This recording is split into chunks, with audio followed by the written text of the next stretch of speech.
começar a gravar. Tá, boa tarde, pessoal.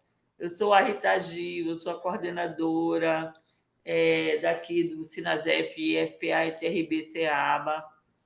A nossa ideia de fazer essa live foi por conta das várias reuniões que houveram aqui em Belém com a comunidade docente e também a 198 plenária do Sinasef, que teve um GT carreira, tanto do docente quanto do TAI, e depois teve a plenária nacional, a 198 plena, no qual foram, digamos assim, decididos pela base pontos que são cruciais na questão da racionalização das atividades docentes.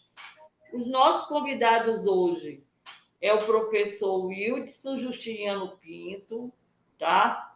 A professora Laureni Peniche e o professor Sadi Salomão.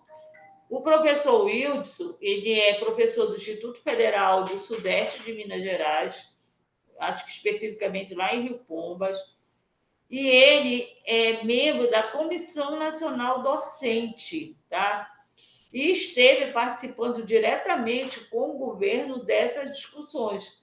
Laureni também é nossa colega daqui do Instituto Federal do Pará, também é da Comissão Nacional Docente, faz parte dessa comissão que está discutindo a racionalização. E o Sadi, ele é membro do Consup, assim como a Laureni, os dois são membros do Consup, e estão ativamente participando dessa discussão sobre a questão da rádio. Por que assim, o Sinasef está preocupado em fazer essa discussão? Porque eu, por experiência própria, porque eu fui fui representante sindical do Sinasef de 2019 até 2021 no Consup do Instituto Federal, e eu sei que aqui as coisas funcionam de forma meio atropelada. Quando esse novo projeto de lei, isso aí, sair, o Instituto vai querer trazer ipsilito o que está escrito ali naquele projeto e aplicar aqui. E eu acho que a gente tem que ter ciência daquilo que a gente está decidindo como normatização dessas portarias, tá? Eu resolvi fazer a seguinte dinâmica. Eu vou dar a voz para a Laureni, que é nossa anfitriã local da Comissão Nacional, vai falar um pouco. Depois o Sadil vai falar um pouco da experiência que houve lá na 198 plena. E depois o Wildson entra aí com todo o seu gabarito, com todo o seu métier, que eu sei que ele vai arrasar, trazendo assim, o que tem que ser para ser discutido. Obrigada. Pode começar, Laureni? Obrigada, companheira Rita. Primeiramente, bem-vindos a todos, companheiro Wilson, companheiro Sadi, companheira Rita. Agradecendo essa oportunidade de estar falando aqui mais uma vez com o povo da Seção Pará. A gente esteve no último mês de outubro e esse começo de dezembro, todo aqui durante esse mês, atravessando com conversas. Então, inicialmente, nós fizemos uma reunião grande, que eu acho que vieram umas 30 pessoas dentro do Campus Belém, onde a gente instituiu aquilo que seria um grupo inicial. É importante a gente falar sobre isso, né? Para entender o quanto é necessário que a gente fortaleça a questão dos grupos locais de trabalho. No ano passado, nós estabelecemos nós estabelecemos 2 grupos regionais, um grupo na região de Marabá, sul-sudeste do Pará, outro grupo aqui na região metropolitana, aonde nós discutimos muitas dessas questões que nos levaram à greve, que nos levaram a grandes buscas. Essas questões que fizeram parte do último movimento grevista e, sobretudo, essa possibilidade de chegarmos num acordo que seja muito mais próximo da nossa realidade e daquilo que nós desejamos, é de extrema importância. Daí o papel do sindicato, no sentido de fazer essa aproximação. Esse é o primeiro momento dessa nova gestão, após a eleição, né? Essa é uma nova CND, mas a função, a busca é a mesma, é a questão mesmo da melhoria das nossas condições de trabalho, e é importante dizer que essa pauta da portaria transitória, da substituição dessa portaria transitória por uma portaria definitiva, é fundamental, mas é também um passo inicial. Outras e outras pautas virão de encontro às nossas necessidades dos trabalhadores. A gente teve um revés no Supremo Tribunal Federal, que dá conta das nossas carreiras enquanto servidor público. Então, a gente tem pauta para trabalhar, discussões para fazer, para que consigamos montar frentes de resistência à correlação de forças. Está aí, se faz presente para cada uma das nossas conquistas, e nesse contexto é necessário que estejamos presentes, chamando a comunidade do IFPA, essa comunidade que fez uma greve fortíssima, não só no ano de 2022, como essa greve de 2024, o IFPA vem de uma tradição de fazer greves fortes, e a gente precisa agora ter o GT de carreira forte. E, nesse sentido, a atuação do Sadi lá na Plena e do Wilson de todos os debates que nós discutimos que diz respeito à nossa carreira docente é fundamental. Então, essa chamada para que nós estejamos juntos, fortalecendo um GT presente no Sinasef. Para isso, a gente precisa de uma imediata convocação. É isso, gente. Passo a palavra. Obrigada. Sadi, estou passando a palavra para ti, Sadi. Boa tarde a todos. Quero primeiramente agradecer aqui a presença do professor Wilson, professora Laureni, a Rita Gil e todos os colegas que estão presentes aqui conosco. Só relembrando o que foi tratado no Campus Belém, nós fizemos uma reunião onde vários servidores, na verdade não foi uma reunião não, foram várias reuniões onde os servidores do campus participaram dessas reuniões e deram a sua parcela de contribuição. Levei para Brasília todas as demandas do campus e lá em Brasília eu observei que a Plena e o GT foi de grande oportunidade de colocarmos nossas demandas que conseguimos receber dos servidores, tanto dos docentes como dos técnicos administrativos, e observamos que essas demandas elas foram muito bem aceitas e acabaram, na verdade, alinhando com outras demandas dos outros campos. O Eudson estava presidiando lá a reunião e nós observamos o alinhamento de muitas propostas que estavam nos campos. Isso, para mim, eu acho que foi muito produtivo para todos nós do IFPA, e as demandas foram colocadas e estabelecidas em um documento. O Wilson ele vai depois, com toda certeza, explicar melhor o documento, que foi levado para uma reunião no Ministério da PUMEC, né? Onde vai ser explanado melhor pelo Wilson aí. E eu vi que as nossas propostas, elas estiveram todas alinhadas praticamente, e foi aquilo que nós estávamos pensando dentro do campus.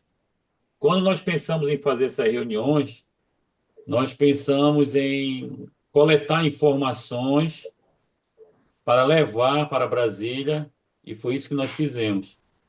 Participei diversas vezes lá no microfone, e as propostas foram colocadas e votadas, né? E agora nós temos esse desafio de tentar mediar isso aí junto ao governo federal para ver se essas nossas demandas que foram especificadas no documento conseguem passar junto ao governo federal, né? E é isso, pessoal. Laureni aqui contribuindo com a gente, professora Rita, Gil e os outros colegas que participaram das reuniões. Novamente, muito obrigado pela oportunidade e eu passo a palavra aí para a professora Rita para dar continuidade na reunião. Pois é. Então, Laureni e Sadio, eu agradeço muito a participação de vocês. Agora eu vou dar a palavra para o nosso convidado maior, que é o Wilson, nosso colega, por quem eu tenho um apreço muito grande. Wilson, fique à vontade, a palavra é sua. Eu gostaria muito, Wilson, que nas tuas palavras você explicasse muito esse processo que está acontecendo no Sindicato Nacional por conta da greve, as negociações com o governo e também o que foi os encaminhamentos que houveram na 198 plena. Por que eu estou falando isso, Wilson? Eu acho que todo mundo viu nessa semana passada a decisão do STF de. Quer dizer, que ele diz que ele acaba com o regime jurídico único, tá?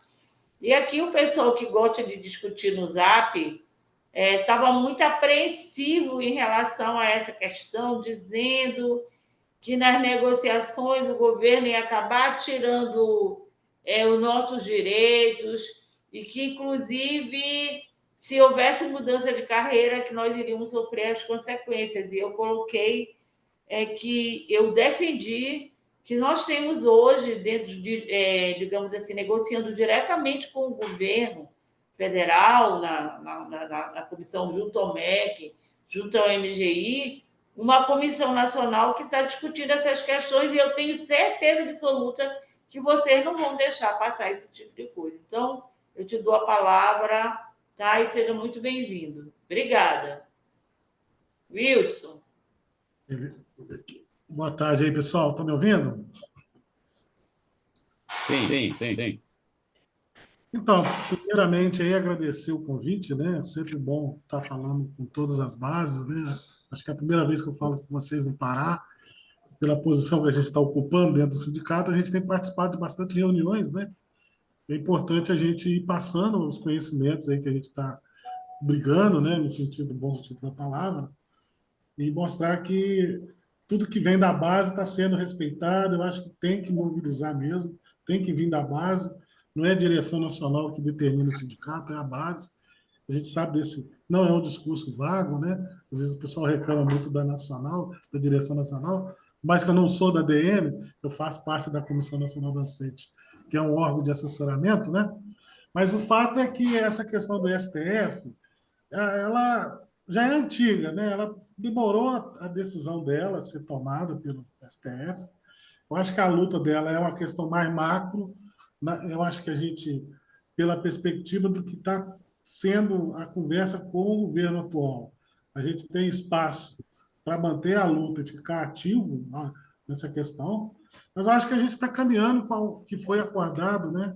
Dentro do termo de acordo, que eu acho que é fundamental. Eu acho que talvez essa discussão hoje da STF, a gente não pode esquecer que ela está colocada aí, porque ela também define os rumos, né, o futuro.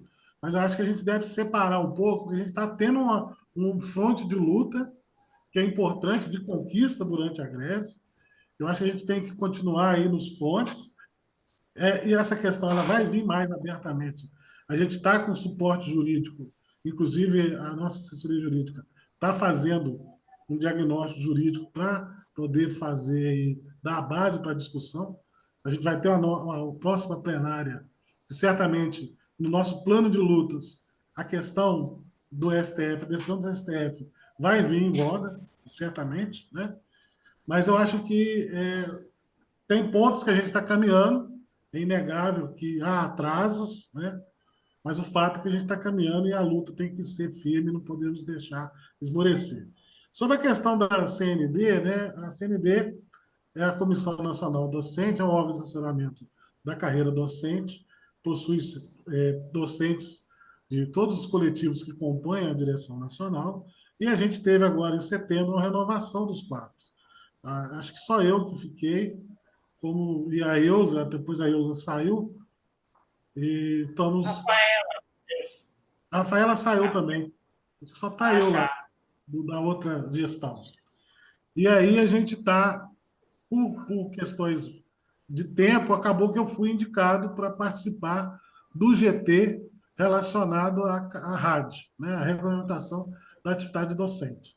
Mas é importante a gente destacar que a gente tem, no termo de acordo, fora a questão do aumento, da reestruturação da carreira, tem a questão que foi a revogação da portaria 983, ela seria revogada e seria criado um GT com ampla discussão das entidades, tanto entidades sindicais como as entidades representativas do governo e das escolas. Esse GT é o que eu faço parte, é o que eu vou relatar mais sobre ele daqui a pouco. O governo também já, em relação ao termo de acordo, já definiu um GT que vai trabalhar 3 pontos que foram conquistas da greve. Primeiro, que é a questão dos aposentados, do reenquadramento dos aposentados. Nós temos N casos de aposentados que teve reenquadramento errado, equivocado, desde o início da carreira desses servidores. E o governo, no GT, vai trabalhar essa primeira demanda. Depois tem a questão da entrada lateral, que é uma conquista importante. O que é a entrada lateral? É permitir que o docente faça o concurso em outra instituição e, ao invés de entrar no nível inicial, ele carrega o seu nível que ele está. Então, se hoje eu sou D44, se eu resolvo fazer o concurso aí no IFPará, passando, eu entro em D44, eu não entro em D1. Isso é um ganho, principalmente aqueles servidores que têm dificuldade de redistribuição, né? Que às vezes a redistribuição é uma questão política. Ele vai lá e faz o concurso para o mérito, passa e entra no nível que ele já estiver. Ele está titular? Ele entra titular. Então, o GT vai trabalhar como que isso vai se acontecer, né? A outra é a questão da IM15, que tem a ver com a questão do adicional de insalubridade para docentes que trabalham em laboratórios, etc. E tal. Então, esses 3 pontos é que vão vir nesse GT. Esse GT já foi convocado, acho que o Sinasef vai encaminhar 2 representantes para a discussão. Inclusive, o próprio MGI disse, a gente precisa de gente que sabe da questão. A gente precisa de gente que conhece sobre o assunto para poder ajudar. E aí, o outro GT que está é o GT que eu participo, que a gente teve um trabalho no mês de outubro de reuniões da CND para tentar levar a discussão de uma minuta. A gente tinha uma minuta que foi elaborada na gestão passada, mas que ela não foi muito discutida, porque quando foi feita lá em 2022, né, vale lembrar que desde 2020, desde dezembro de 2020, quando é lançada a portaria 93, nós já rechaçamos a portaria e em 2022 nós fizemos uma minuta, entre aspas, uma minuta substitutiva. Só que veio em 2023, a gente fez todo aquele trabalho de reorganização da estrutura da carreira, dos GTs carreira, tanto na perspectiva docente e TAI. Isso ficou meio no limbo da discussão, mas entrou como um termo de acordo da revogação da 93. Esse trabalho agora, com a renovação da CND, a gente fez a partir de reunião, tanto que nós convocamos aí um GT Carreira, né, para fazer a discussão pelas bases e a plenária para que os seus delegados trouxessem as discussões e aí, dentro da dinâmica que sempre o Sinasef adota, vem das bases, discute nas plenárias e as plenárias tomam a decisão a partir do consenso, a partir do voto.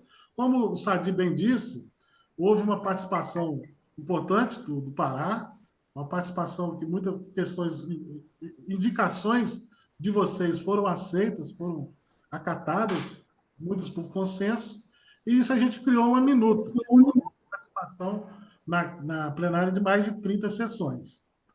Essa minuta é que serviu de base para que a gente levasse na reunião presencial que ocorreu na última sexta-feira. Esse GT, nós tivemos 3 reuniões. Uma foi a apresentação de como que seria o trabalho. A segunda, que deveria ter sido um trabalho, já uma reunião de trabalho, foi uma reunião em que nós, do Sinasef e do ANDES, pedimos que houvesse um adiamento, porque a reunião foi no início de outubro e a gente queria que essa discussão da minuta viesse das bases e não uma coisa da direção.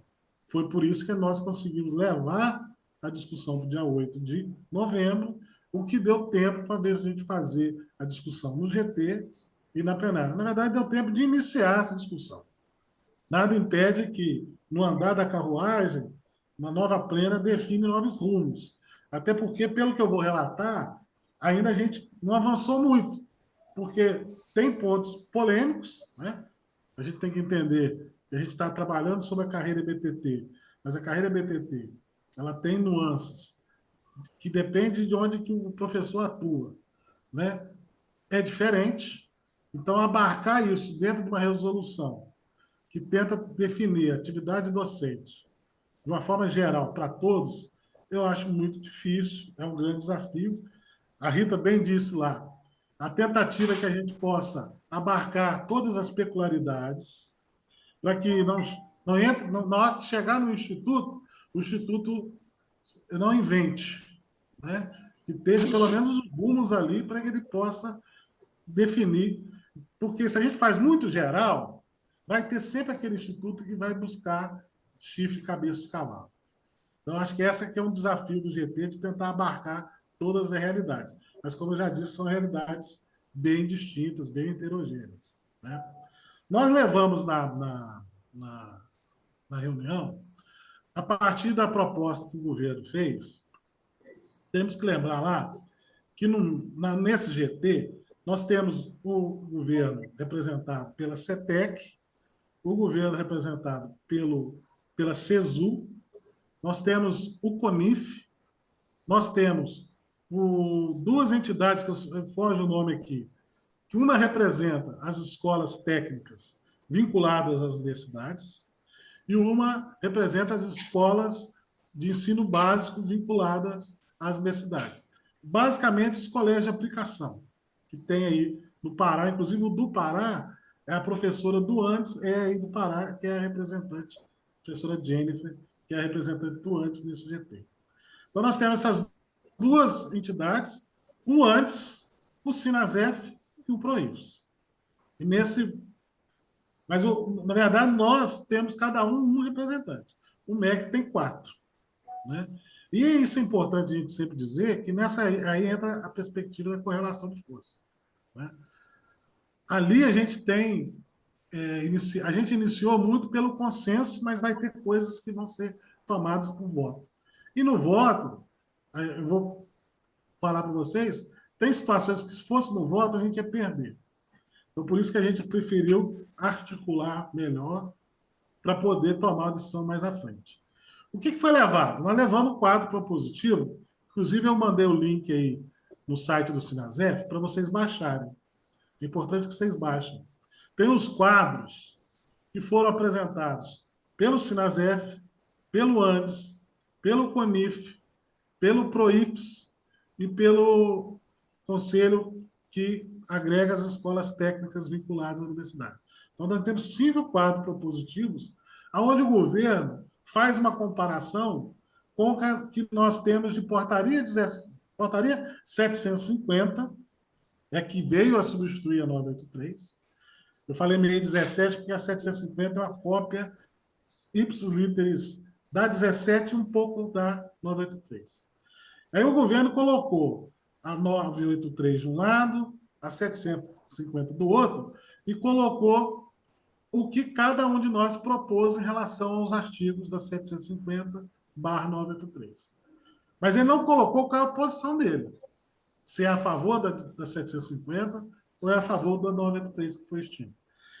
O que deu para a gente entender é que o governo entende que a 750 por ser das 17, tem questões boas, como a 983 também. E a partir do que foi colocado para nós, o que nós colocamos para eles, a gente vai fazer o debate. Nós só conhecemos o que o PROIFES propôs, o que o ANTES propôs, o que o CONIF propôs no dia. Então, não deu muito para analisar o que cada uma propôs. Nós, no SINASEF, colocamos aquilo que nós definimos por meio de uma minuta. Vocês vão ver que a minuta, tanto a 750 como a 750 e a 983, ela tem uma diferença de escrita. Ela trabalha com pequenos 3, 4 artigos e bota a regulamentação no seu anexo. Então, muito que está no quadro, quando vocês forem ver o quadro, que está no anexo é o que está na nossa minuta. Ipsilíteros. Ctrl+C, Ctrl+V. O que é importante a gente notar? Algumas questões nós já definimos no primeiro dia da reunião. E que o texto da minuta, da portaria, vai ser feito no estilo que o SINASEF propôs. Não vai ser por meio de anexo. Por quê? Porque qualquer mudança do anexo ficaria mais fácil do governo mudar. Ele poderia falar assim, vamos mudar o anexo. Agora, para ele mudar, na hora que tiver feita a minuta, tem que mudar artigo por artigo. Aí tem mais dificuldade, é uma articulação maior que precisa ser feita. Então, isso a gente já definiu, inclusive isso foi aceito em consenso no formato que vai ser construída a normativa.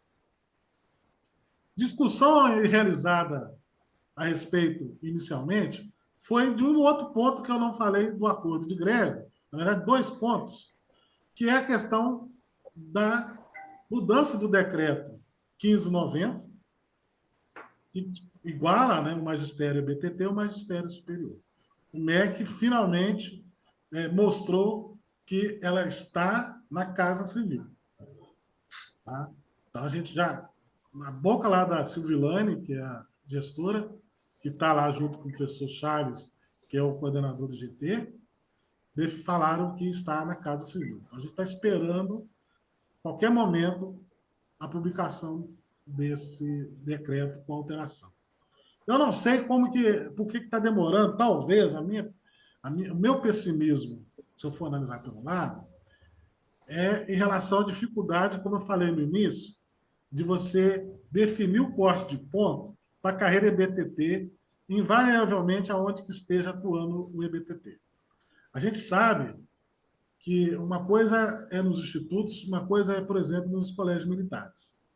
Então, essa estrutura de poder que existe hoje no Ministério da Defesa, eu não sei se o MD vai acatar isso de uma boa ou esteja acatando. Talvez seja essa a discussão que esteja caminhando. Ou, ao mesmo tempo, o governo vai esperar passar o G20 aí, para poder fazer propaganda que está assinando uma conquista de greve, vai chamar o Lula lá para assinar, vai fazer festa e tudo mais. Mas o fato é que está lá na Casa Civil, que é o último passo em termo processual para qualquer publicação de decreto. Outra questão que foi falada importante, por mais que não deu prazo, que está caminhando, é a questão do Conselho Permanente da RSC. É necessário a volta do SINASEF como representante na CPRC. Acredito que vai estar o ANDES e vai estar o PROIFES também nesse conselho. Porque existem muitas questões relacionadas à mudança que houveram na RSC, na forma de conceder a RSC no governo Bolsonaro, que trouxe prejuízo para a carreira. Então, há a necessidade de uma discussão da resolução advinda do Conselho Permanente. Então, há a necessidade da presença do sindicato. Inclusive, desde 2022, não tem reunião desse conselho.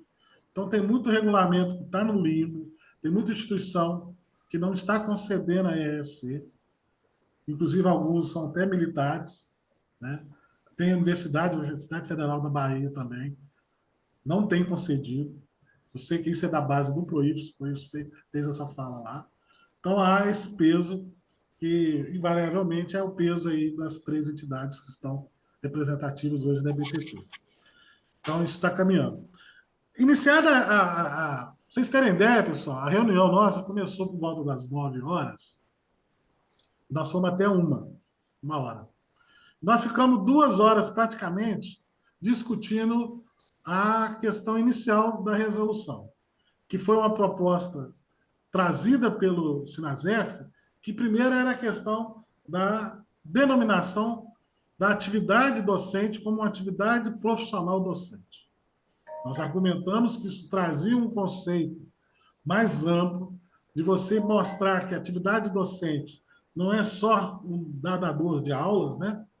Mas que ela está intrinsecamente ligada ao tripé, principalmente ensino, pesquisa e extensão, como também na perspectiva que nós colocamos, a representatividade sindical, a representatividade de instituições e também a formação continuada. Mas eles levaram muito para o lado que nós estávamos inventando um pouco a roda, que esse termo ia trazer complicações, mas a gente deixou muito claro, esse termo profissional é para a carreira do magistério EBTT. Não é uma nova denominação carreira profissional docente no âmbito do Enem, no âmbito da carreira de docente aonde for. Inclusive, acharam que isso era temeroso, porque isso poderia levar aquele perigo, né, que a gente sabe muito bem, de quando tem os saberes e conhecimentos e saberes como substitutivo, às vezes, na titulação. Não é isso, né? O pessoal... não tivemos o apoio do PROIFES nem do ANDES sobre essa questão. Nós resolvemos, por enquanto, aceitar que não houvesse essa denominação por enquanto, para a gente levasse esse debate mais às bases, mas que fosse colocado, pelo menos no relatório do GT, a proposição. Nada impede que isso volte, seja votado, seja consensuado, possa vir a questão da regulamentação da atividade profissional docente e não só da atividade docente. Tá? O próprio coordenador disse, nós estamos vivendo um momento que a gente trazer algo novo que está fora do escopo da greve, que, de certa forma, tá? Deixou claro que a resolução do GT é para tratar das atividades docentes ligadas à carreira da Rede Federal de Educação Profissional e Tecnológica. Isso nos impediu de entrar no assunto da entrada do EBTT, que atua no MD, no Ministério da Defesa, bem como nos ex-territórios. O escopo não é esse. Nesse momento, não dá para tratar sobre esse assunto. Eu acho que essa é uma discussão política que nós precisamos fazer. Eu acho que o Sinasef pecou no passado de não fazer essa discussão maior com o MD. Acho que agora, a própria direção nacional, nós temos uma comissão própria ligada ao pessoal do MD, foi criado nessa gestão nova. Isso abre espaço para dar musculatura para que essa discussão torne politicamente forte, como também trazer o pessoal do ex-território. Então, por isso, nós entendemos que, por enquanto, nós não iríamos frear a reunião e falar, não, gente, se isso não entrar, nós estamos fora. Até porque a gente não tinha autonomia para tomar esse tipo de decisão. Então, isso, por enquanto, ficou de fora. Eu sei que é uma preocupação importante da carreira como um todo, mas eu acho que, por enquanto, a gente tem que fazer essa discussão depois, ainda, né, como eu falei na minha fala inicial, o GT não acabou, a gente tem discussão a ser feita ainda. E nisso a gente ficou praticamente a reunião toda, tá? Para definir o quê? Que a nossa minuta, nossa resolução, ela vai continuar sendo uma resolução complementar à portaria 554 de 2013, que fala sobre a questão da progressão e promoção da carreira BTT em magistério superior. Por mais que aqui, nesse regulamento, nós não vamos tratar do magistério superior. Nós vamos tratar da carreira BTT ligada à rede federal.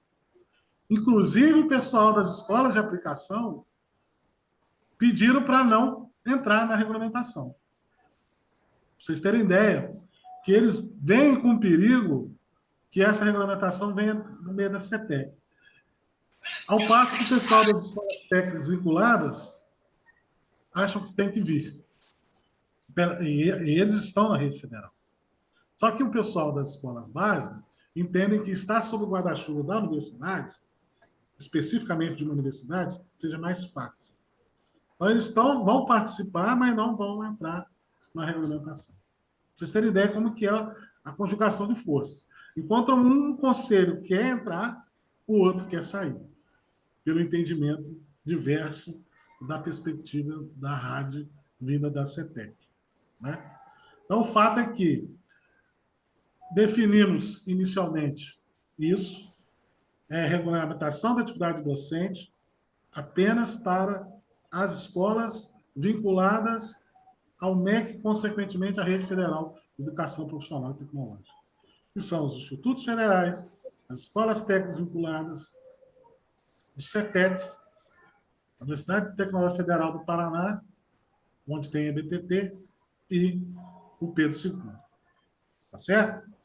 A discussão avançou sobre aspectos que nós iríamos tratar dessa regulamentação das atividades EAD. Se a regulamentação da atividade docente, nessa portaria, entra a discussão da atividade à distância. Nós entendemos que devemos fazer essa discussão nesse GT.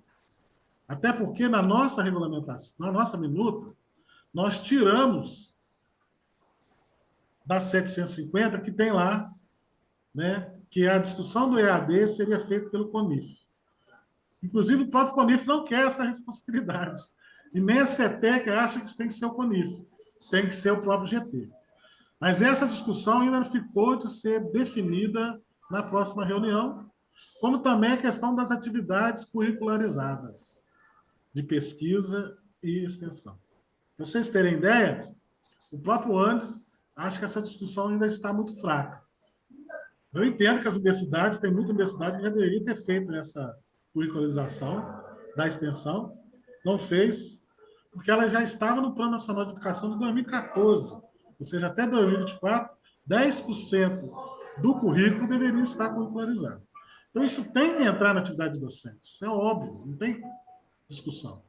Agora, se ela vai ser considerada como atividade de ensino e atividade de extensão, aí são questões que o próprio GT vai ter que trabalhar. Mas a gente ficou nisso.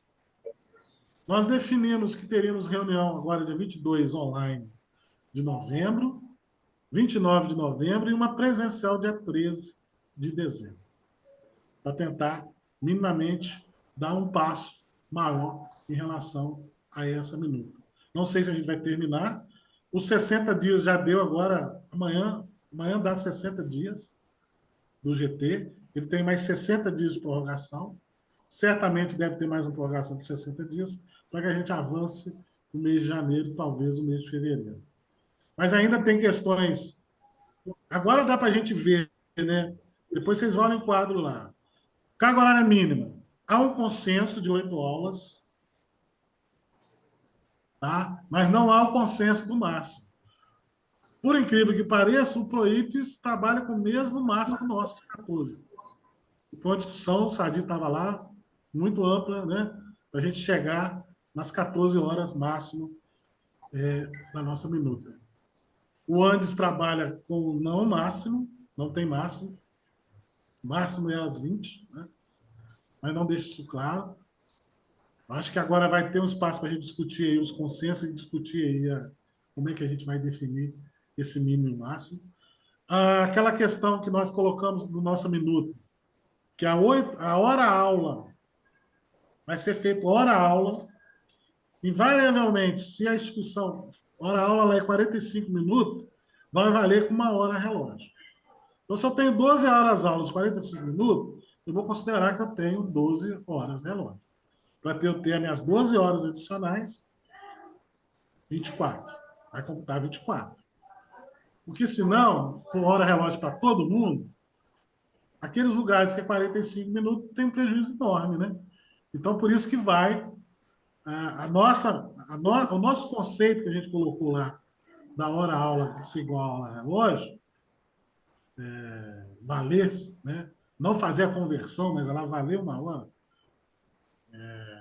está igual ao do PROIFES, para vocês terem ideia. Então, ela está tendo convergências, aparentemente, aí, nessa discussão. O que foi colocado de mínimo é 8 aulas, não fala de ser 8 horas aula, né? Tem muitas questões colocadas na nossa minuta, como a questão do atendimento ao aluno especial, tem nas outras minutas, a questão da carga horária para o docente, né? Com essas atividades, também ter mais cômputo da carga horária. E acho que é uma discussão que vai ampliar ainda, e a gente tem espaço para fazer discussão, principalmente agora, com a comparação com as outras instituições, né? O CONIF também muito parecido com a proposta do governo, do 950 lá em 93, mas eu acho que a gente tem um bom trabalho para ser feito nas próximas reuniões. O que a gente definiu é que a reunião online, nós vamos tentar discutir. A partir que todos agora têm conhecimento das proposições, vamos falar assim, aonde há consenso? Há consenso no artigo 12. Então, o artigo 12 nós vamos discutir. Não há consenso. Então, vai ficar para a reunião do dia 13. Então, isso foi estabelecido. Até porque eu acho que na reunião presencial há mais espaço, né? Você está ali tete a tete, não tem a questão da falha da internet, eu acho que flui melhor, principalmente questões mais polêmicas, né? E como eu coloquei para vocês aí, da carga horária mínima, carga horária máxima. Acho que a questão da pesquisa aplicada vai ser consenso de ser pesquisa e não distinguir se é pesquisa básica, se é pesquisa aplicada. Eu acho que há consenso na questão da perspectiva da extensão, da questão da atividade sindical, tanto para o IFES, que é mais normal, né? Imagina, né, que se não tivesse, né? Mas eu acho que o próprio governo já viu que isso não tem como escapar. Até porque na 554, que fala de progressão e promoção, tem isso lá. Então, se ela é complementar, não faz sentido. Eu só acho que a proposição, por exemplo, do Andes e do Proif ficou melhor que a nossa. O Sadi vai até lembrar que teve o Dimitri, que ele queria a questão das representações, não só sindical. Mas, por exemplo, às vezes faço parte do conselho de saúde e tal. É uma representação. E às vezes isso não levava em consideração da carga horária. E o pessoal coloca e atividade sindical e correlatas. Que aí tudo bem, entra. Né? Eu acho que isso aí vai melhorar muito a nossa minuta, a nossa resolução. Mas o fato, pessoal, que é uma correlação de forças que a gente vai precisar ter bastante a participação das bases, para que na hora que a gente chega lá, quando a gente chega lá e fala, nós tivemos um documento que foi discutido com mais de 30 bases. Não foi uma coisa tirada da cartola. Né? Teve a participação das bases. Então, esses momentos que nós estamos tendo aqui, eu tive ontem com o pessoal de Mossoró, Natal, agora com vocês do Pará, vamos ter com o pessoal da UIF Baiano. Isso é um momento de mostrar para eles, olha, a base está se movimentando e essas questões é um seio da base. É um pouco da maturidade que nós estamos tendo em relação a participar. E dado que o governo abriu esse GT, temos que aproveitar para poder fazer um bom documento que possa realmente, na hora que o governo fechar o relatório, enviar para o MEC, enviar para o Conjur, não mude muita coisa, né? Porque uma coisa é o documento que nós vamos propor, uma coisa o governo vai aceitar, né? A gente sabe muito que o governo tem um plano de expansão de 100 unidades. Você diminuir a carga horária tem um impacto na questão do docente, de novas vagas. A gente sabe toda essa questão do arcabouço fiscal, o governo fazendo corte para agradar o mercado. Então, tem toda uma correlação de forças que eu acho que a gente não pode também fingir que não estamos numa realidade, numa conjuntura que não é fácil. Não quer dizer que nós vamos ganhar todas, não. Tá certo? Eu abro espaço aí para vocês perguntarem, tirar alguma dúvida, para poder caminharmos aí. Fica à vontade. Wilson. Não? A Rita. Eu queria fazer uma pergunta para ti. Tu falaste logo no início que o governo vai fazer uma portaria equiparando o magistério superior com o EBTT. O que significa isso especificamente? É o decreto 1590, que é o decreto que define, o decreto de 95, que define algumas carreiras do serviço público que são dispensadas de ponto, o controle do ponto, e, consequentemente, é o controle eletrônico, né? E a nossa conquista da greve é equiparar a carreira EBTT ao magistério superior. Porque, de fato, desde 2012, nós estamos sob o mesmo guarda-chuva da carreira do magistério federal, que é o que? Magistério federal é o quê? É a carreira do magistério superior, é a carreira do EBTT. E não faz sentido você ter um tratamento do magistério superior distinto do EBTT. Inclusive, a própria AGU já tem pareceres que meio tratamento. Porque a gente sabe que a questão do controle do ponto, em algumas instituições, né, o cara tem que bater o ponto lá 40 horas. A gente sabe que o trabalho docente é diferente. Imagine nós mudássemos a nossa maneira de trabalhar, ter que ficar na instituição. No meu campus, por exemplo, não caberia os 140 docentes, 40 horas direto. Então, e não tem estrutura para isso, né? Então, é uma mudança é uma briga antiga nossa, desde 2005, né? Que já foi uma conquista da greve anterior, mas o governo da Dilma não avançou, né? Não foi para frente, houve o golpe e tal, né? Mas o fato é que a gente está tentando me ligar aqui, só um minutinho. Mas a questão da 1590 é essa, Rita. É a equiparação da EBTT para a retirada da necessidade do controle de ponto. Só é essa necessidade ou é porque, assim, a gente fez uma discussão aqui em Belém, no grupo, em relação a comparando o magistério superior com a BTT, e tem, assim, tem vantagens que o EBTT tem vantagens que o magistério superior não tem. É só em relação a isso. Ou tem outras questões? Por exemplo, aposentadoria, esse tipo de coisa. Não, o EBTT hoje, a equiparação é apenas em relação ao decreto 1590 no ponto. Não há outra mudança. Realmente, se a gente fazer uma comparação, o cargo de EBTT hoje, nós temos a RSC, mas o Magistério Superior não tem. É Exatamente. inegável que é um benefício, mas isso não está em jogo. Inclusive, a própria o GT Carreira que teve, eles não chamam de GT Carreira, eles chamam de outro nome, CONAD, do ANDES já está avançando para eles aceitar a RSC para o Magistério Superior. O impacto é muito menor, né, que a maioria já entra com doutorado, né? A questão da aposentadoria especial, para quem hoje ainda está na carreira e entrou antes de 2003, entrou até dezembro de 2002, e tem a paridade e a integralidade, isso é um benefício se aposentar com 5 anos a menos.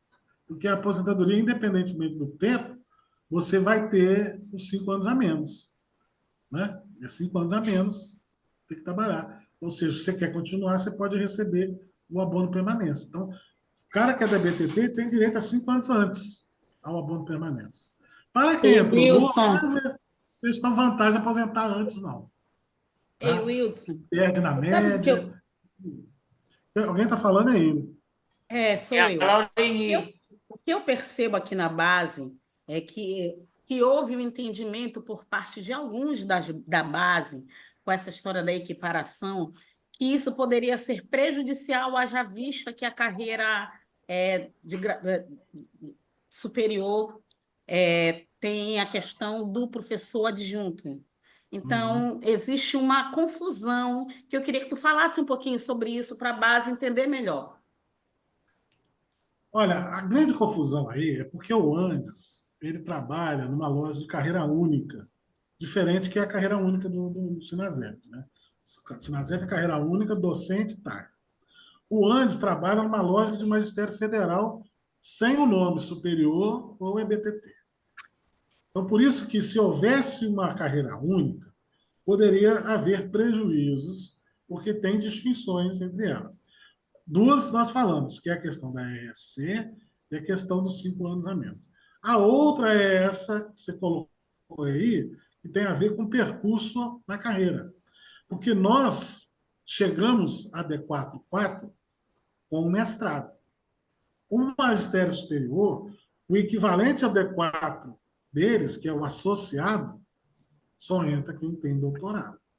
Mas o próprio Andes, na defesa da carreira única, coloca uma coisa que nós concordamos com ele no termo de acordo que o governo não aceitou, que chegar ao topo da carreira indistintamente sem segurar a titulação.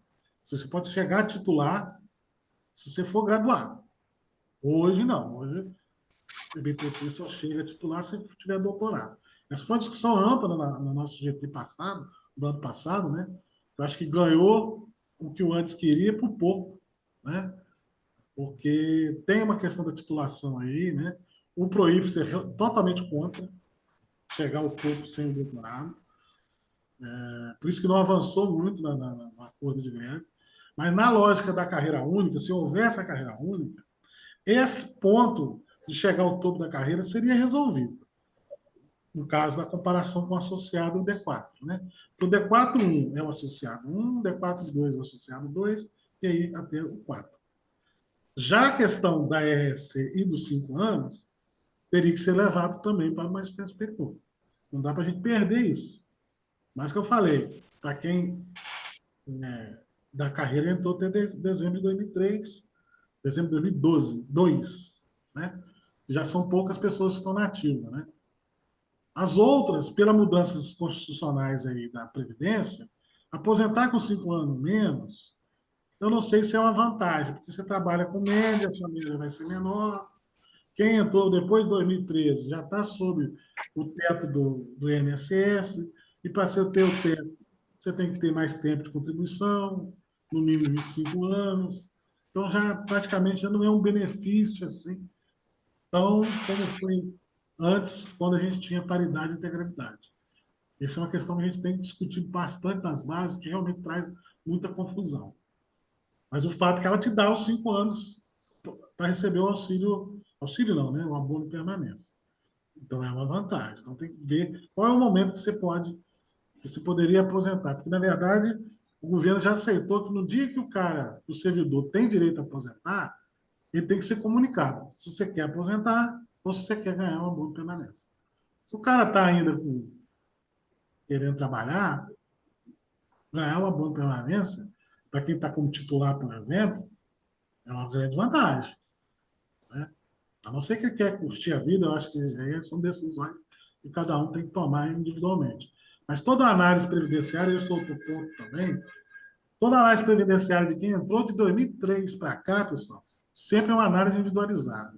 Não dá para fazer uma análise geral para todo mundo. Depende do percurso que ele teve antes de entrar no serviço público, do tempo que ele está carregando da iniciativa privada, do tempo que ele está carregando como servidor do Estado ou do município. Então, toda aí uma conjuntura, aí, uma especificidade que tem que ser muito bem vista. Mas essa questão da carreira única tem esses prejuízos possíveis, mas agora o caso do decreto 1590 é só em relação ao ponto. E é inegável que não ter que bater ponto é uma conquista importante. Eu já vi docente dizer que isso não é importante, que já acostumou, né? Mas tem instituição que já acostumou bater o dedão lá na hora que entra na sala de aula. Então, para eles já é comum, né? Mas é isso. Wilson, outra coisa que eu vi que foi aprovado na plena foi a questão da carga horária mínima e da carga horária máxima, porque até então a 750 ela não dizia em relação a isso, o que era carga horária mínima, o que era carga horária máxima do professor. Tu poderias falar alguma coisa sobre isso? E depois eu tenho também uma observação para fazer em relação a isso. Tá? Então, o que foi aprovado. A 750 traz 10 e 20. 10 mínimo e 20. Por que 20? Porque 10 horas relógio, você tem direito a 1 hora adicional, né? É às 20. Que aí você teria 20 aulas, teria mais 20, 40. A nossa discussão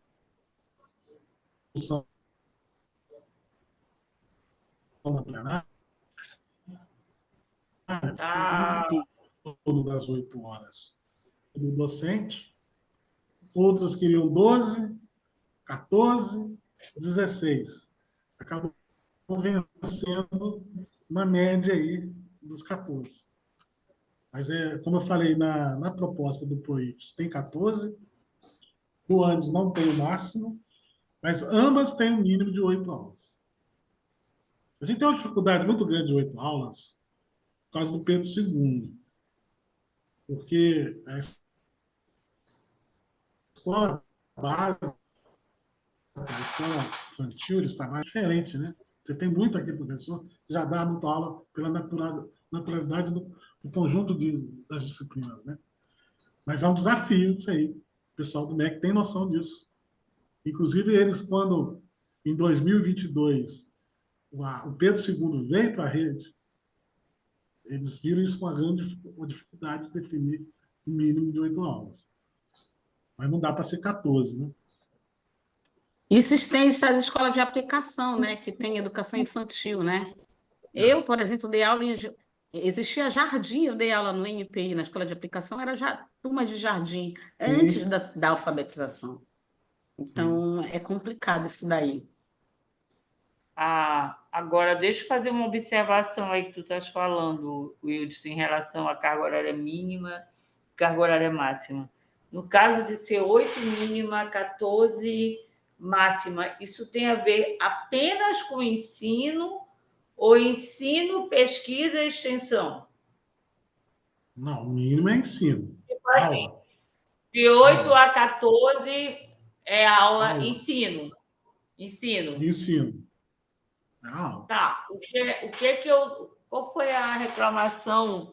E assim, motivo de discussão muito grande aqui quando a gente conversou sobre isso aqui com o pessoal, é porque assim, eu trabalhei durante 40 anos no Instituto, e eu peguei 2 planos de carreira. Eu peguei o antigo, tá? Que era da Educação Básica Federal, e peguei o atual, que é o EBTT.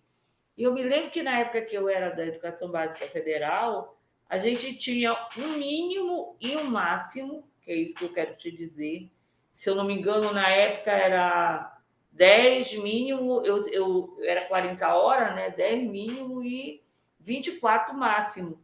Mas esse meu 24 máximo, ele tinha a ver com o ensino. Naquela época, era ensino especificamente, tá? Depois, quando nós mudamos para a EBTT, que a gente teve a questão do ensino, da pesquisa e da extensão, o que acontece, acho que aqui no nosso campo, na nossa instituição, acontece muito isso. Como não há uma previsibilidade, por exemplo, é 14 aulas de ensino, mas não existe uma previsibilidade de pesquisa e de extensão e de planejamento, eu me esqueci de dizer que naquela época, que era 24 máximo, mas era 16 de planejamento.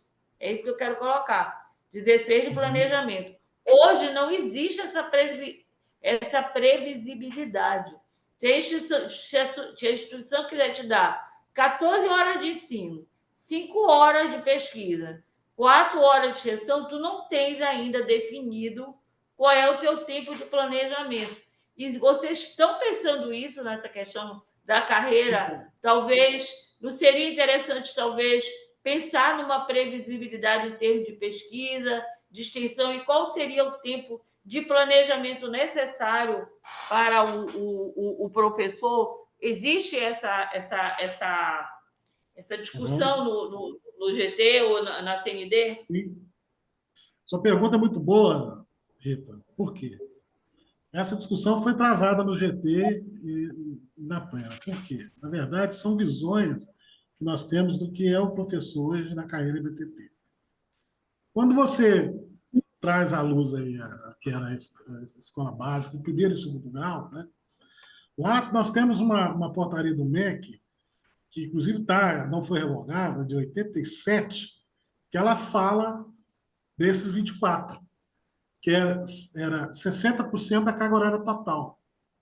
Isso. Obviamente, o que você fazia com 24 sobrava 16, não fazia mais nada, é planejamento de aula. Exatamente.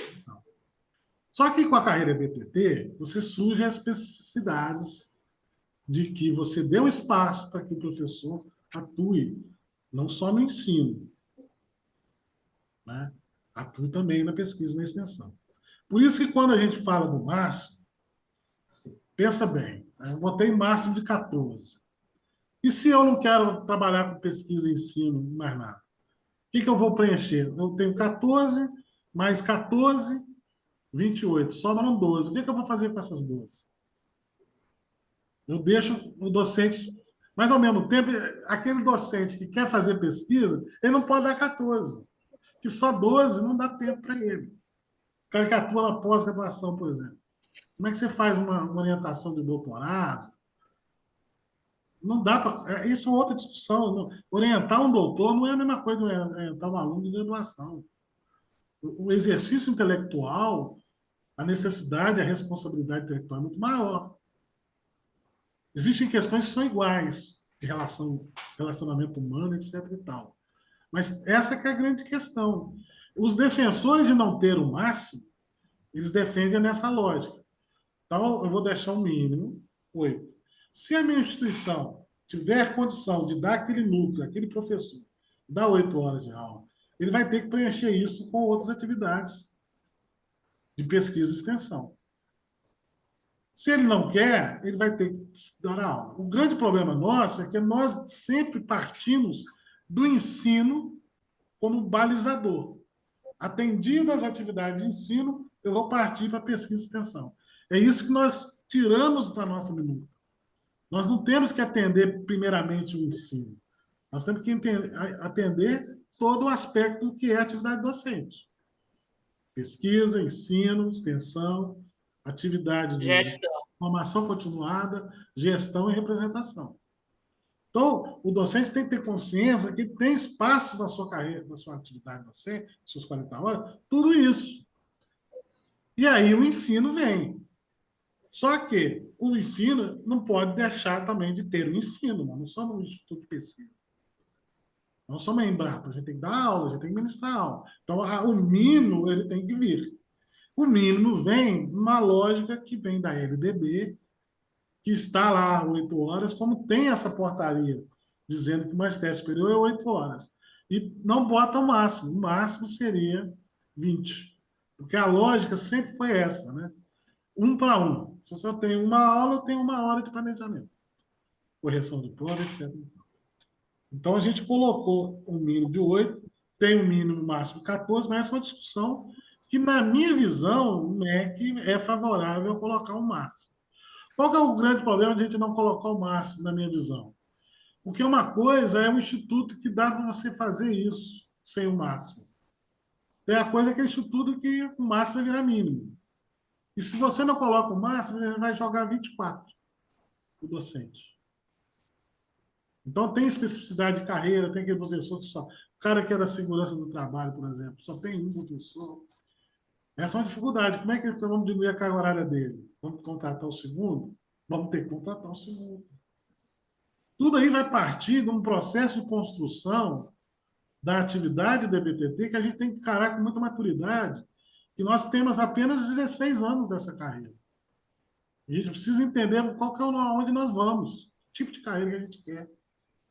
Não é a mesma do ensino básico federal, de 20 anos, 25 anos atrás.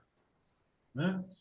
E nesse ponto, eu acho que, positivamente, no MEC hoje, quem está lá representando, só o cara da CESU, que eu não sei quem ele é, mas o resto é tudo professor do BTT.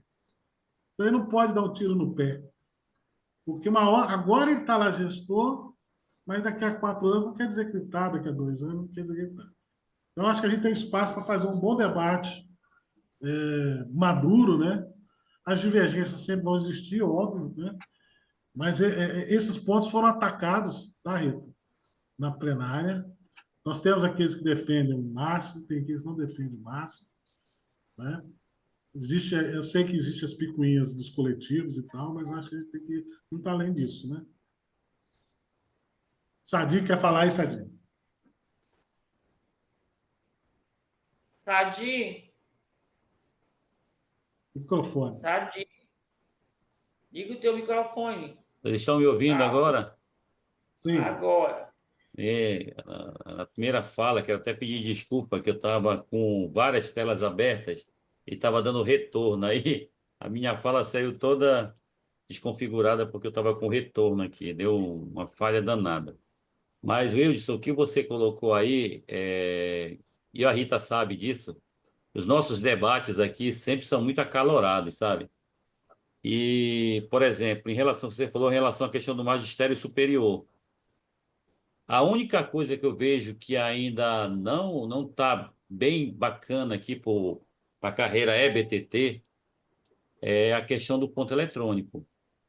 Mas, por exemplo, se nós formos levar para a base essa discussão de sair de EBTT, por exemplo, magistério superior, nós vamos ter um conflito danado na nossa base, né?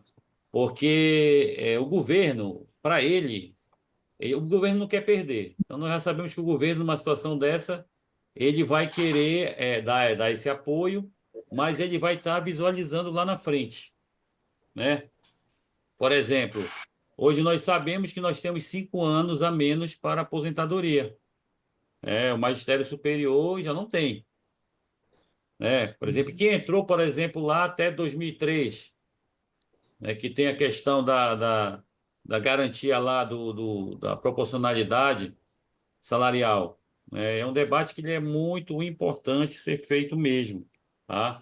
Uma outra coisa aí, assim, que vai ter muita resistência em relação à questão do magistério superior, transformar as carreiras, igualar ao magistério superior, entendeu? Aqui mesmo já tem colega que colocou no chatzinho aqui que não concorda com o magistério superior. Você imagina isso aí ampliando para as outras bases, né?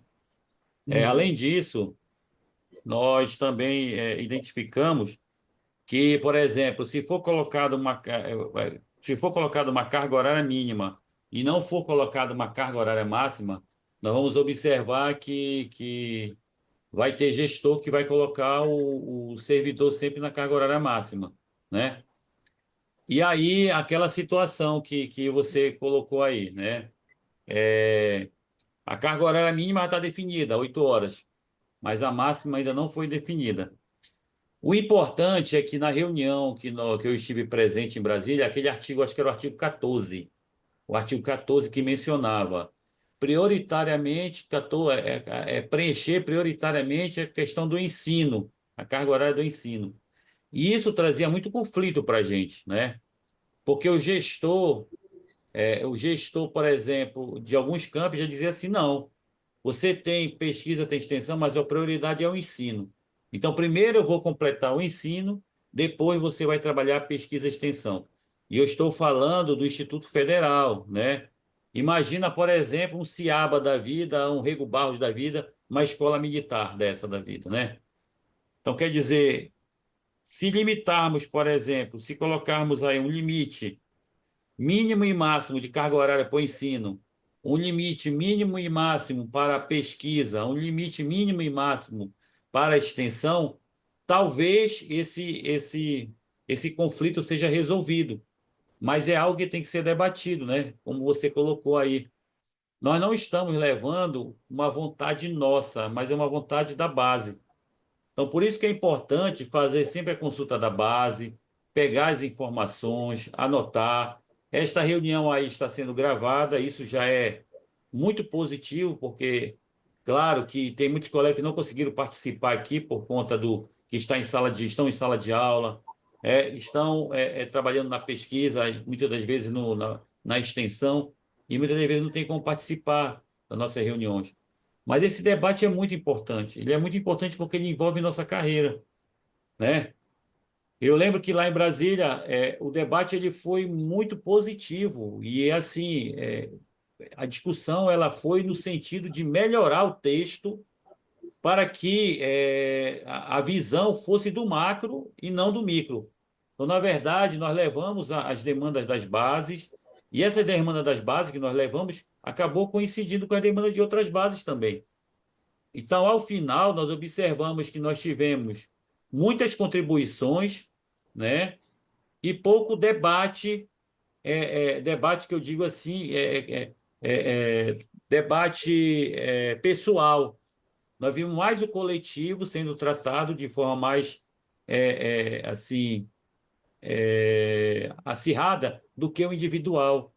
E por isso eu acho que o documento ele saiu, claro que não saiu ainda 100%, porque nós temos ainda que resolver aquela situação ainda daquela carga horária diferenciada, né, Wilson? Eu acho que você pode até contribuir em relação a isso depois. A questão dos alunos que são pessoas com necessidades especiais, né? E que tem uma deve ter uma carga horária diferenciada que foi prevista lá.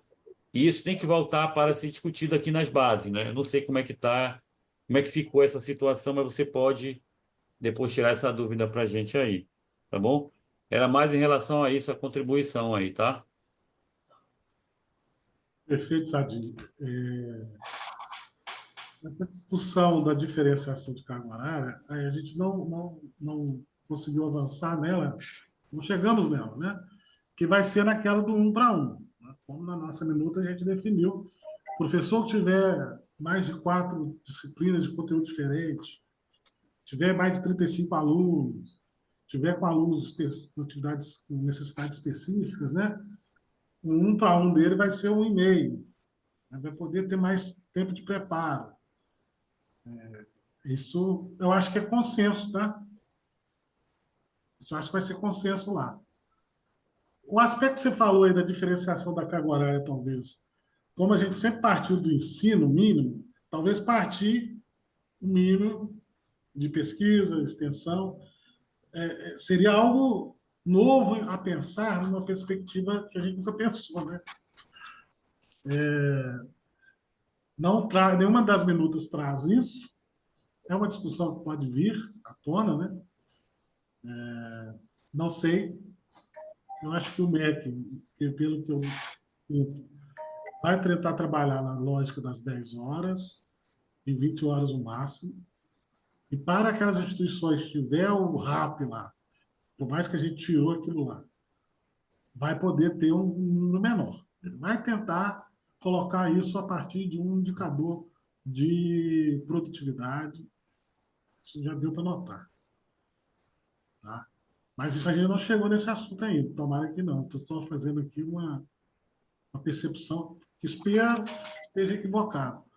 Mas eu acho que o consenso das entidades, o CONIF não, o CONIF é 10 e 20, das entidades sindicais é 8. O mínimo 14, o máximo 14, e o antes fala de não, porque o antes é uma realidade da universidade. A universidade já conquistou isso de uma forma autônoma. Você não tem professor na universidade que dá mais de 14 horas. É 10, aquele que quer após, está 12, mas a maioria é 8. A realidade que eu conheço da universidade que eu fiz é que eu conheço bem aqui em Juiz de Fora, que é a FJF. Tem exceção? Provavelmente tem. Como tem aqui que não dá nem aula. Mas, enfim. Bom, quer fazer pergunta? João? João? Não, Você quer fazer pergunta? Ah, ligou o microfone. Pode falar, João.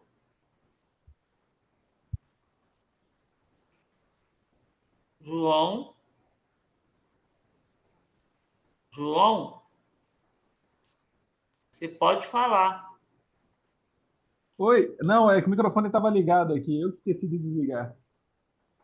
Tá, Wilson, antes de a gente encerrar, porque eu acho que a gente já está quase que finalizando, eu tenho uma preocupação aqui na nossa base. Isso é uma base que eu te digo porque a gente anda no interior, a gente recebe aqui na seção sindical, sempre reclamação em relação a isso. É o seguinte, nós tínhamos uma gestão que ela, assim, desde que eu trabalhei durante 40 anos no Instituto, tá entendendo? Saí do Instituto, estou aposentada há 6 anos, mas assim, acho que o Instituto não saiu de mim. Mas tem uma prática que eu acho que é horrível dentro do Instituto, que é assim, tudo o que é lançado em termos de projeto, de coisa que o governo lança, o nosso instituto ele adora ser o primeiro a fazer, tá? LDB foi assim, a implantação da LDB aqui foi assim, os nossos PPCs foram assim, nós tivemos muito problema. Então, qual é o problema que é isso que eu quero te colocar? Eu tenho recebido muita reclamação aqui, por exemplo, de colegas nossos que quando vai fazer, porque aqui nós temos uma história do PIT e do RAD, tá? PIT é tipo assim, o planejamento inicial, né, que o docente faz, e o RAD seria o relatório final das atividades que ele desenvolve. Então, o que acontece? Tem colegas nossos aqui que, quando vai comprovar o PIT e o RAD, às vezes ultrapassa de 40 horas. É isso que é a minha preocupação. Por exemplo, tem colegas nossos que têm um RAD que vai dar 44 horas. E aí, assim, o que eu acho ruim nessa questão? Primeiro, o Instituto não leva em consideração as 4 horas que excede, está entendendo?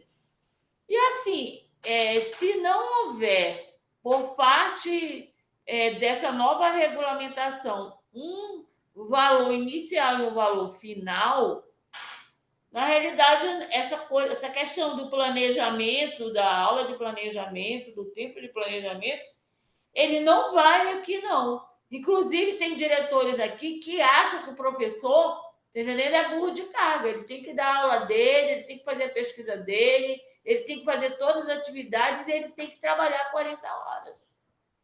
Então, a nossa grande preocupação aqui na nossa região é isso, tá entendendo? É o reitor que não considera, é o diretor que não considera o trabalho do professor. Como não existe hoje na lei uma carga horária máxima que o professor possa trabalhar, se ele quiser colocar 40 horas, ele vai trabalhar sem problema nenhum. Então, eu gostaria muito que, quando vocês pensassem nessa questão da carga horária mínima, da carga horária máxima, eu acho que deveria ser pensado da seguinte forma, porque antigamente era assim,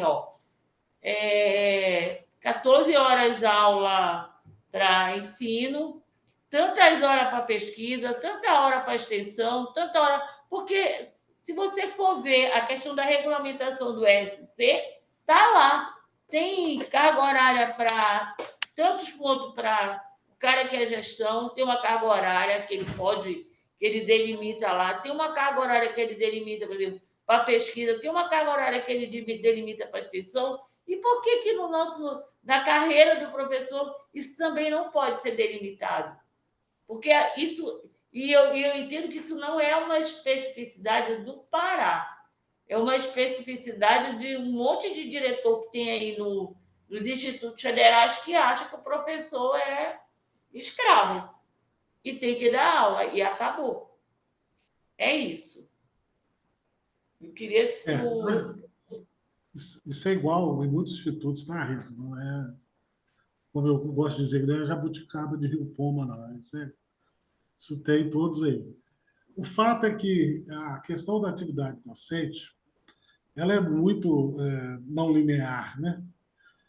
Acaba que a gente não faz 40 horas, não tem como fazer 40 horas. E na hora que vai fazer o rádio, o RID, aqui, a gente chama de RID, relatório individual docente, a gente vê que a gente mente. Inclusive, até no plano nosso, a gente mente. Né? Porque é muito... se pareja uma coisa, muda muito. Por exemplo, eu faço parte do Conselho Superior. Só esse ano, eu já devo ter participado de umas 30 horas de reunião. Eu coloco lá meia hora por semana, 10 horas no semestre. Já deu 30. Entendeu? Assim, mas a questão é que eu não vejo como uma saída para... A gente tem que melhorar as nossas métricas do que é o mínimo e o máximo. O nosso regulamento, que a gente fez na época 93, eu estava na coordenação do GT, a gente estabeleceu o mínimo e o máximo dentro de um intervalo. O coordenador de curso ele tem entre 6 horas e 15 horas. Dependendo do docente, ele tem autonomia de dizer que ele gasta 6, ele gasta 15. Acho que a gente tem que ter maturidade para dizer. Você pega um servidor docente novo, ele vai gastar mais horas. Um docente mais carimbado, ele gasta menos, já conhece, já é mais mateiro, né? Igual eu mesmo, já sou coordenador de cursos, antes, já fiz 8 anos como coordenador de curso. É diferente, né? Você vai definir um horário, o trato, é diferente, já sabe. Você já pula etapas, né? Por isso que a gente chegou a fazer isso, não definir X. Orientação de TCC, 1 hora. Não, é de 0,30 a 1. Não é 1? Vai ter que trabalhar na média. Essa é uma dificuldade que a gente faz. Porque, na verdade, na hora que a gente vai ver, bate além dos 40. E, além dos 40, a gente não pode colocar. Né? A gente não pode dizer que trabalha mais de 40 horas semanais. Né? Essa é uma dificuldade, nós não vamos conseguir avançar nessa minuta. Cada instituto vai ter que se esforçar muito para tentar trazer mais das suas especificidades aí, para poder minimamente não mentir. Eu lembro no debate nosso aqui, tinha professor que chegava a chorar de falar que ele não aguentava mais a mentir o seu PIB, né? Porque isso é muito ruim mesmo, né? Aquele professor que faz muita coisa, ele realmente acaba tendo que mentir. Então, é uma dificuldade. A gente não vai conseguir avançar, a gente não vai conseguir mitigar isso agora, não. Isso é só com mais tempo. Caindo. Tudo bem? Pessoal, alguém quer fazer mais alguma pergunta para o Wildson? Na realidade, Gilson, aqui no Pará, eu não sei como é que foi lá em Brasília, mas eu vi que foi um ponto que não, ou que foi vencido ou que não foi abordado, né? Mas aqui a gente fez uma discussão em torno da questão do pitch do RAD, da discussão ser semestral ou ser anual, né? Havia, por conta dessa discrepância do RAD que se excede, tem semestre, por exemplo, no semestre passado, eu estava cheia de turmas, por conta da greve, a gente tem turmas que ainda não foram formadas. Esse semestre tem pouquíssima turma de graduação. Semestre passado eu estava entupida de turma de graduação. Então, isso provocou uma discussão aqui no Pará em torno da carga horária que se excede, que não é contabilizada no RAD, mas que no semestre seguinte, se você tem uma quantidade menor, você está devendo. Por que como caminhou essa discussão aí, no GT? Porque, pelo que eu percebi, permaneceu a questão mesmo do semestre, né? Semestral. Veja bem, o que aconteceu no GT é que acabou que o Sadi trouxe essa discussão lá para nós. O que aconteceu no GT? Houve uma confusão, na minha percepção, de que nós não poderíamos falar que não cumpre as 40 horas semanais e que vamos cumprir essas 40 horas lá depois. O fato é que o próprio governo, na portaria 750, ele coloca que a carga horária pode ser definida semestralmente ou anualmente, para atender os mínimos. Porque no nosso instituto, a gente já faz a média anual para ter o mínimo. Então, o mínimo de aula, por exemplo, é média anual. Então, eu posso ter 4 agora, mas se eu tenho 4, eu vou ter que arrumar alguma coisa para chegar a 40, percebe? Aí, quando eu chegar lá no segundo semestre, eu vou ter 20 com 4, eu vou ter 12, então eu vou estar atendido o mínimo. Lá nos 20, eu já não vou ter mesmo as atividades acima das 4 aulas que eu tinha no primeiro semestre. Então, isso acho que vai poder, a gente vai trabalhar isso no GT. Não foi tratado. Eu até conversei reservadamente com uma membro do MEC sobre isso. O meu entendimento era até, pelo texto, o meu entendimento é que você pode dizer que você não vai trabalhar por carga horária semanal, mas carga horária semestral. Aí você vai dividir pelas semanas, vai ter que dar 40. Percebe? A lógica. Se a gente pensar que são 200 dias letivos, essa que é a meta, que não é simples. que a gente recebe em tese de trabalho, 45 dias é férias, o restante é trabalho, né? Aí tem que ver como é que seria essa média. Porque se a gente pensar, se a gente vai fazer a carga horária semestral e não a carga horária semanal, e quando a gente fala 40 horas, a gente remete à carga horária semanal. Ele não fala em semestral. O que eu acho que vai poder, dentro da interpretação lá, é que se é o caso do Conselho Superior, eu tenho 30 horas semestrais, essas 30 horas semestrais entra no meu RID como? Vai ter que entrar numa perspectiva que vai complementar depois 40 horas semanais, são 4 semanas e meia, dá quantas horas? Dá 180 horas, né? Não, 200 horas. Né? Não, 180, né? 4 semanas vezes 40, 160, mais metade, 80. 180. Tá vendo como é que é?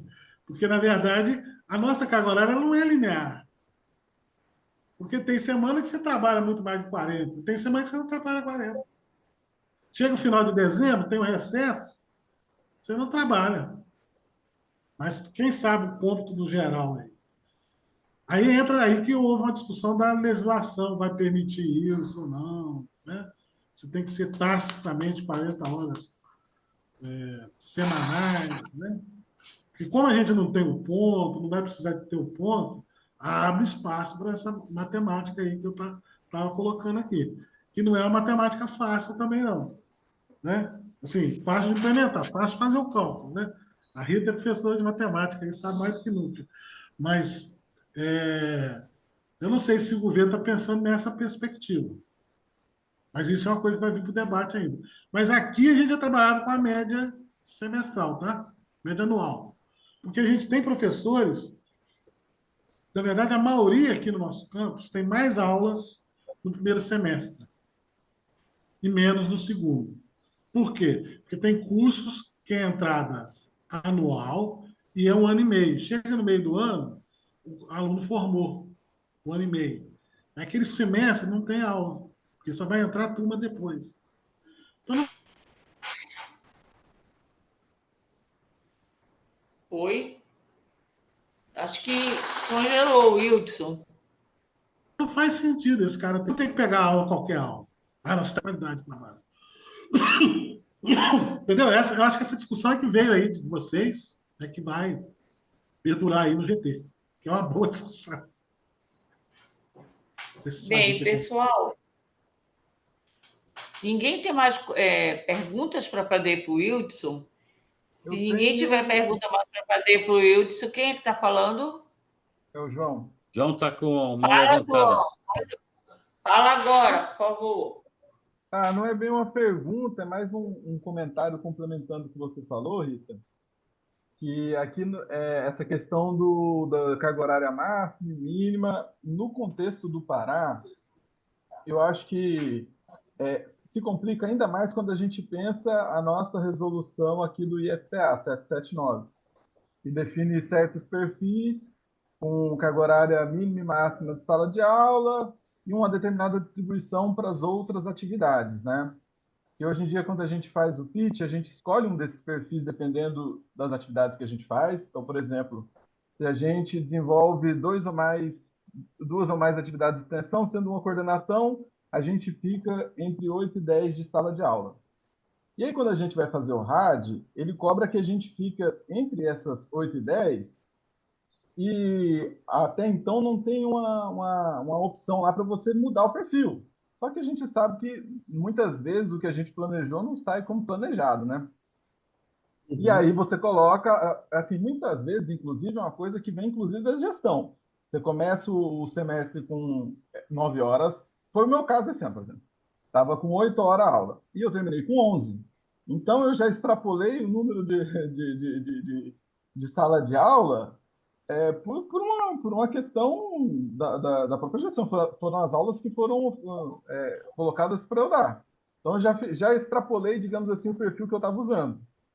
E aí isso me faz extrapolar também todas as outras atividades, porque se você se planeja para 8 horas de sala de aula, você vai complementar as outras 40 com as outras atividades, né? E se aumenta essas 3, então eu vou ficar com 43. Só que aí quando você faz o RAD lá, fica um aviso, né? Como a Rita falou. Então aí fica avisando lá, você está acima da carga horária. Só que é só uma questão de declaração mesmo, porque ele te permite, inclusive, anexar todas as comprovações dessa carga horária que vão te levar para cima de 4 horas, de 40 horas, e é algo normal quando a gente conversa com os nossos colegas. Oi, Fala, pode falar, Hugo? Wilson. Não, essa Wilson. questão do perfil, ela é uma saída, de repente, para a questão do planejamento mesmo, quando você coloca a questão lá, a gente está falando do mínimo de pesquisa, o mínimo de extensão, de repente, os perfis pode ser uma coisa interessante de você pensar. Agora, realmente, a questão tem que ser poder mudar ele ao longo do semestre, porque realmente nem sempre o que é planejado. Eu mesmo tinha um planejamento de tantas aulas, um colega meu teve que licenciamento. Tá falhando. Não sei se é internet. Wilson.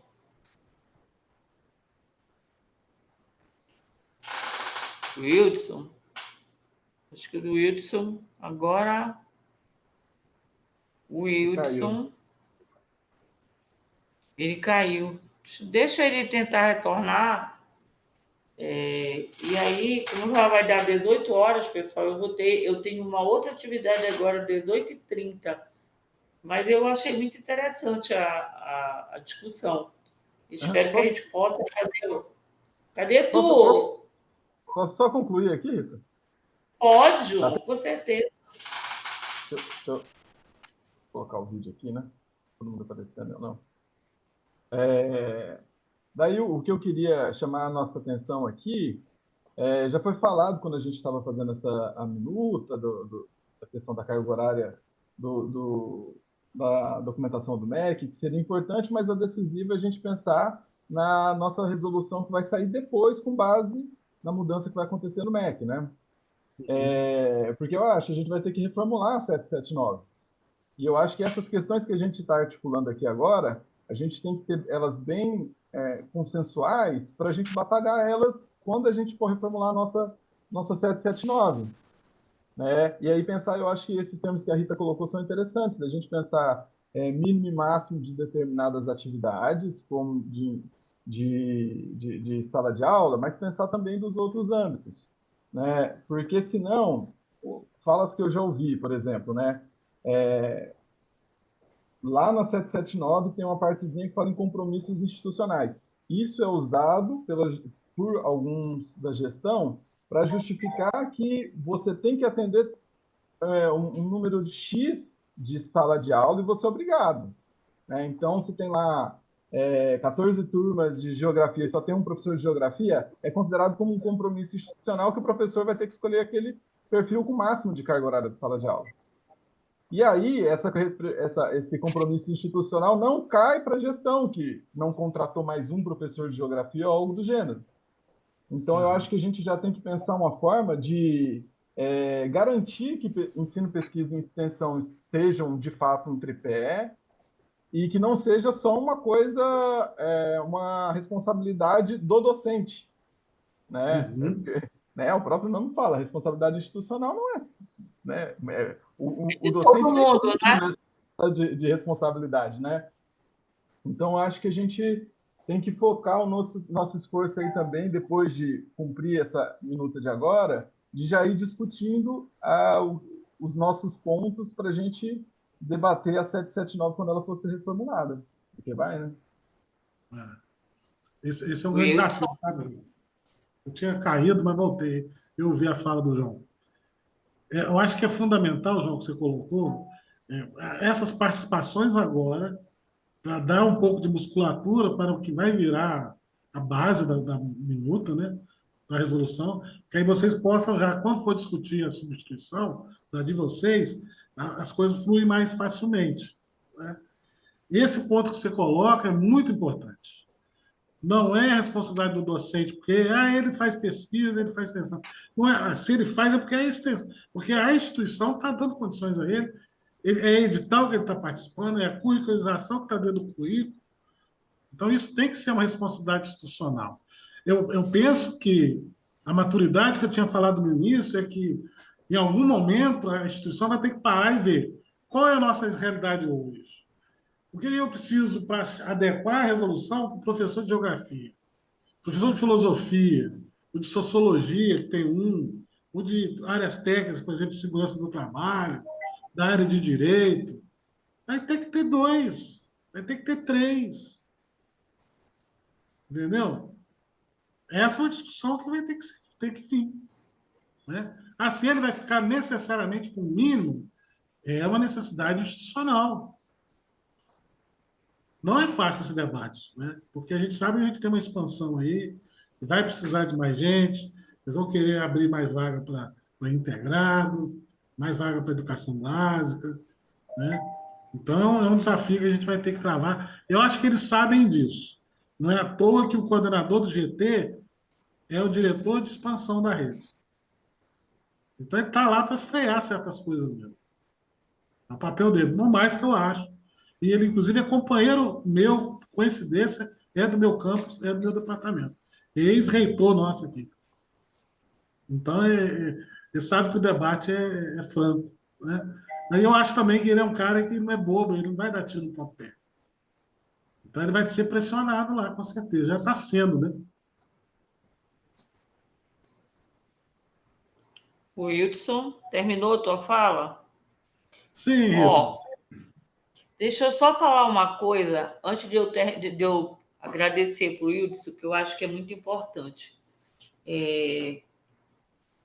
Para a nossa realidade, agora focando na nossa realidade, para quem está assistindo a nossa live, é o seguinte, pessoal, não adianta a gente só discutir, tá? Eu acho que a gente também tem que ter articulações internas e externas na hora que for ser aprovada essa resolução dentro do Consup.